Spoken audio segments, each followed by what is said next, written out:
Shoot করতে চেয়েছিলাম অন্যরকম আর হয়ে গেল অন্যরকম। কথাটা কেন বলছি, কারণ আউটপুটটা দেখার পরেই তোমরা বুঝতে পারবে। আমি আর সুনিতা প্ল্যান করেছিলাম যে শ্যুটটা একটু অন্যরকম হবে, কিন্তু সেটা একদমই হয়নি। কারণ ওই বেলুনগুলো কোনো মতেই ফুল ছিল না, আর 2 প্যাকেট বেলুন শুধু ফেটে যাচ্ছিল। যাই হোক, এই শীতে আমি বেরিয়ে পড়েছিলাম ব্যাগ নিয়ে সিতারা গানটা শুনতে শুনতে র্যাপিডো করে দমদম ক্যান্টনমেন্টে ইন্দ্রাণীদের কাছে। প্রায় আমি ইন্দ্রাণীদের কাছে এই নিয়ে হয়ে গেছে 10 বারের বেশি বোধহয় সাজা হয়ে গেছে। আর ক্রাফটসউইথ জরিতে কিন্তু ভ্যালেন্টাইন্স উইক স্পেশাল অর্ডার নেওয়া স্টার্ট হয়ে গেছে।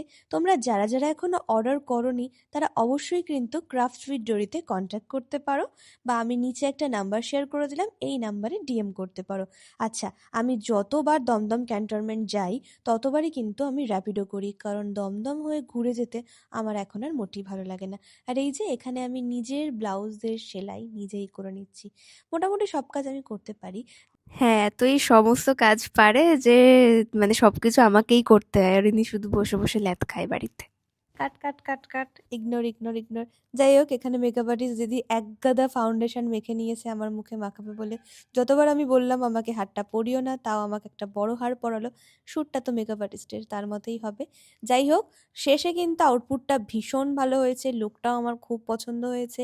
আউটপুটটা রেডিও হয়ে গেছে, কিন্তু পোস্টের অপেক্ষায় রয়েছে। আর এখন আমি এই মুহূর্তে দাঁড়িয়ে অনেক দূরে আছি।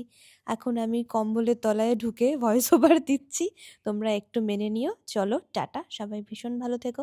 দেখা হবে পরবর্তী ভিডিওতে। আর আজকে ঠিক সন্ধ্যে 6টার সময় লং ভ্লগ আসবে, তোমরা দেখো আর অবশ্যই কমেন্ট করে জানিও যে কেমন হয়েছে। আর যারা যারা ডোরিস ডায়েরিতে নতুন, পারলে একটা সাবস্ক্রাইব করে দিও লুকিয়ে লুকিয়ে না দেখে। টাটা।